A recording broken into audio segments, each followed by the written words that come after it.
Ready to move in premium triplex villas at Kollur APR Projects. లక్ష్య సాధన నల్లేరు మీద నడక కాదు. కష్టాలు, కన్నీళ్లు, ఎన్నో ప్రయత్నాల వెనకే గెలుపు దాగి ఉంటుందని ఎన్నో విజయ గాథలు మనకు చెప్తున్నాయి. అలాంటి ఒడిదుడుకులను దాటుకొని గెలిచే సత్తా ఓరుగల్లు యువతకు ఉంటుందని మరోసారి నిరూపితమైంది. 2 సార్లు 2 మార్కులతో ఫెయిల్ అయి చివరకు మంగళవారం యూపీఎస్సీ విడుదల చేసిన సివిల్స్ ఫలితాల్లో ఓరుగల్లు గడ్డ నుంచి సైంపు కిరణ్ సత్తా చాటి జయకత్రం ఎగురవేశాడు. ఆయన విజయ రహస్యాలేంటో ఇప్పుడు చూద్దాం.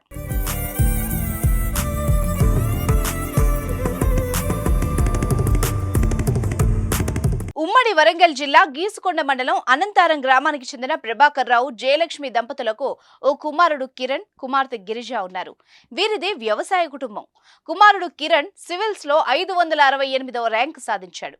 వరంగల్లోని జవహర్ నవోదయ విద్యాలయంలో పాఠశాలలో విద్యను పూర్తి చేశాడు. ఇంటర్మీడియట్ భాష్యం కాలేజీలో పూర్తి చేసి జేఈ అడ్వాన్స్డ్ లో 1598 ర్యాంకు సాధించి ఢిల్లీ ఐఐటిలో బీటెక్ పూర్తి చేశారు. కిరణ్ 2018వ సంవత్సరంలో సివిల్స్ మొదటి ప్రయత్నం చేశారు. అందులో ప్రిలిమ్స్ కూడా క్వాలిఫై కాలేదు. లోపాలను సవరించుకుంటూ పట్టుదు వదలని విక్రమార్కుల్లా మరింత పట్టుదలతో తన ప్రయత్నాన్ని కొనసాగించాడు. మొదటి నుంచి చదువుల్లో చురుగ్గా ఉండే కిరణ్ 2018వ సంవత్సరం నుంచి సివిల్స్ కు ప్రిపేర్ అవుతున్నాడు. ఓవైపు ఉద్యోగం చేసుకుంటూ మరోవైపు చదువుపై దృష్టి పెట్టాడు. ఆర్థిక సమస్యలు ఎదురైనా బాధపడకుండా ముందుకు సాగాడు. కుటుంబంలో తల్లిదండ్రులు, చెల్లెలు ఇచ్చిన సపోర్ట్తో కష్టపడి చదివాడు. అంతటితో ఆగకుండా 2019, 2020లో కూడా మెయిన్స్ వరకు, తర్వాత 2021, 2022లో ఇంటర్వ్యూ వరకు వెళ్లి ఆ తర్వాత 2021, 22లో ఉద్యోగాన్ని సాధించాడు. అయినా కానీ సివిల్స్ కొట్టాలన్న లక్ష్యంతో 2023వ సంవత్సరంలో చివరి ప్రయత్నాన్ని చేశాడు. ఈసారి విజయం కిరణ్ సొంతమైంది. మంగళవారం విడుదలైన సివిల్స్ ఫలితాల్లో ఆల్ ఇండియా 568వ ర్యాంకు సాధించాడు. దీంతో కుటుంబ సభ్యులు సంతోషానికి అవధులు లేకుండా పోయాయి. జయలక్ష్మి నా పేరు, మా బాబు పేరు కిరణ్. మా అబ్బాయికి ఐపీఎస్ ర్యాంక్ రావడం చాలా సంతోషంగా ఉంది. చాలా కష్టపడి 5 సంవత్సరాల ప్రతిఫలం ఇది నా కొడుక్కి. మేము చిన్న రైతు కుటుంబంలో నుంచి వచ్చిన వాళ్ళము. నా బిడ్డ మట్టిలో నుంచి మాణిక్యమైనందుకు చాలా సంతోషంగా ఉంది. ఈ సందర్భంగా కిరణ్ మాట్లాడుతూ చాలా సార్లు ఫెయిల్ అయినా కానీ చివరి ప్రయత్నంలో సివిల్స్ సాధించాను. 2 సార్లు సివిల్స్ మిస్ అయింది. ఓసారి ఇంటర్వ్యూలో 2 మార్కులతో చేజారిపోయింది. మరోసారి ఫైనల్ లిస్ట్ లో ఉత్తీర్ణత సాధించలేకపోయా. తర్వాత కఠిన సమస్యలు ఎదుర్కొన్నా. తర్వాత కొన్ని లోపాలను సవరించుకొని చివరి ప్రయత్నంలో సాధించాను అంటూ చెప్పుకొచ్చారు.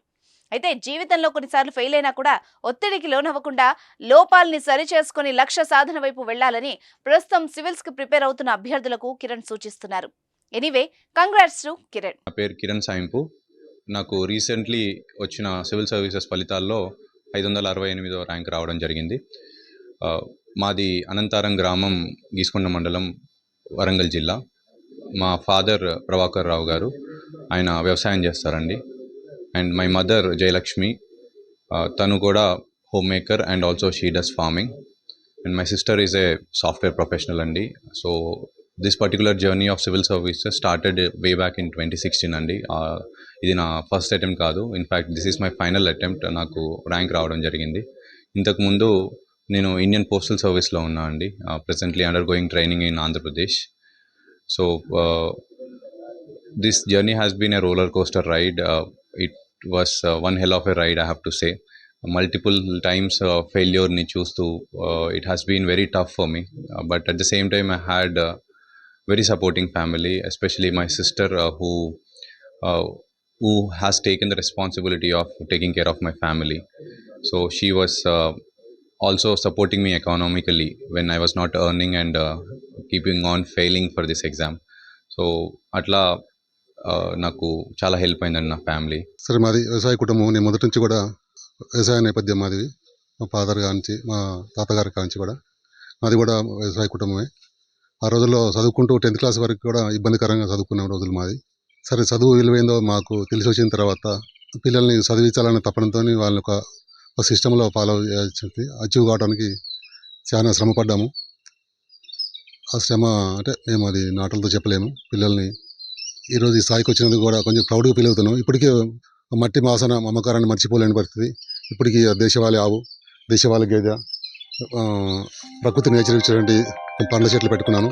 ఇప్పుడు సరే ఎంత ఎదిగినా కానీ మా వృత్తిని మర్చిపోలేని పోలేము. మేము బయటకి ఎక్కడన్నా సిటీకి వెళ్ళినప్పుడు 2 రోజుల్లో ఉండలేని పరిస్థితి. మళ్ళీ ఇంటికి వస్తేనే మాకు సంతృప్తి అనిపిస్తుంది. అది మొదటి నుంచి మాకు జీవన శైలి, అది వృత్తి విద్యలాగా భావిస్తాం. సరే ఏదేమైనా కానీ మా కుటుంబంలో ఈరోజు ఉద్యోగం రావడం మాకు చాలా సంతోషం సార్. సుమన్ టీవీలో మీ పర్సనల్ అండ్ బిజినెస్ ప్రమోషన్స్ కోసం కింది నెంబర్కి కాంటాక్ట్ చేయండి.